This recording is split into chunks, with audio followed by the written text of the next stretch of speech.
श्रावण महिन्यामध्ये दर शुक्रवारी आपल्या मुलांचे आरोग्य, दीर्घायुष्य, सुख, समृद्धी आणि संकटांपासून संरक्षण व्हावे यासाठी जिवते मातेची पूजा केली जाते.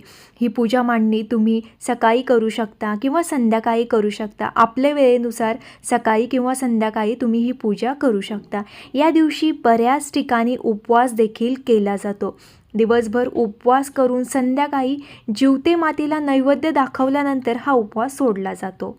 ही पूजा केल्याने आपल्या मुलांचे आरोग्य चांगले राहते, मुलांना दीर्घायुष्य मिळते. त्यामुळे ही पूजा करणे खूप चांगले मानले जाते. दर शुक्रवारी आपण सकाळी लवकर उठून स्नान करून स्वच्छ वस्त्र परिधान आपल्याला करायचं आहे. त्यानंतर घर स्वच्छ करायचे आहे, देवघर स्वच्छ करायचे आहे, देवपूजा करायची आहे आणि पूजा मांडणी त्यानंतर करायची आहे. बघा, आपल्या देवघरात किंवा देवघरासमोर जिथे पूजा मांडायची आहे ती जागा स्वच्छ पुसून घ्यायची आहे. त्या जागेवरती एक चौरंग किंवा पाट मांडायचा आहे. पाटावरती स्वच्छ पिवळे किंवा लाल वस्त्र आपल्याला अंथरायचं आहे. त्यावरती जिवते मातेचे चित्र लावावे किंवा ठेवायचे आहे. बाजारामध्ये बघा जिवत्या मातेचे चित्र मिळते. त्या चित्रावरती नाग नरसोबा असतो, जिवते मातेचा फोटो असतो.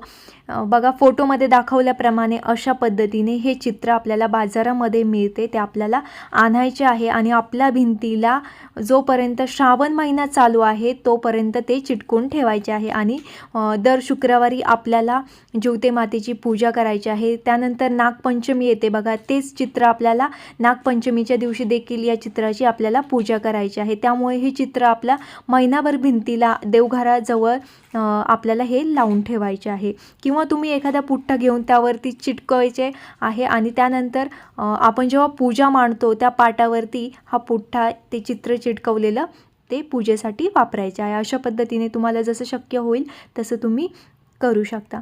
त्यानंतर बघा, आपल्याला ह्या पाटावरती हा फोटो ठेवल्यानंतर त्या चित्राला हळदी कुंकू, अक्षदा आणि फुले अर्पण करायचे आहे. त्यानंतर जिवते मातेला दुर्वा अर्पण करायचे आहे.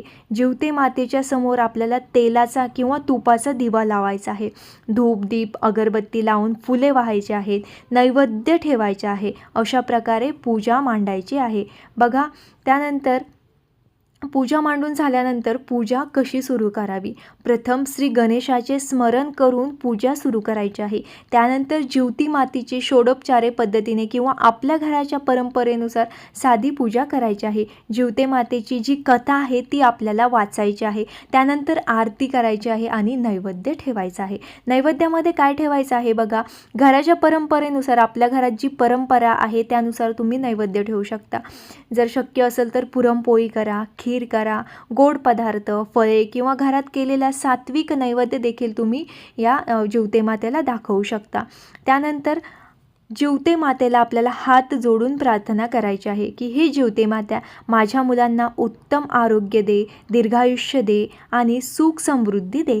आमच्या कुटुंबाचे सर्व संकटांपासून रक्षण कर, असे आपल्याला जिवते मातेला प्रार्थना करायची आहे.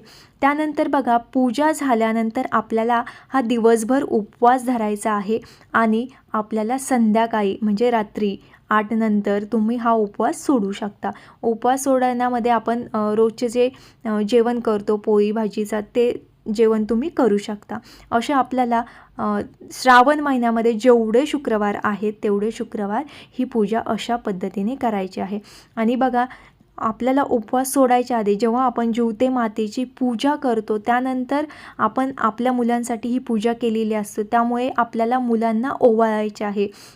मुलांच्या कपाळी गंध लावायचा आहे, अक्षदा लावायचा आहे आणि दिव्याने त्यांना ओवाळायचे आहे. आणि अक्षदा जी आहे ती त्यांच्या डोक्यावर पडेल अशा पद्धतीने त्या मुलांना अक्षदा वाहायची आहे. असे प्रत्येक शुक्रवारी आपल्याला मुलांना ओवाळायचे आहे.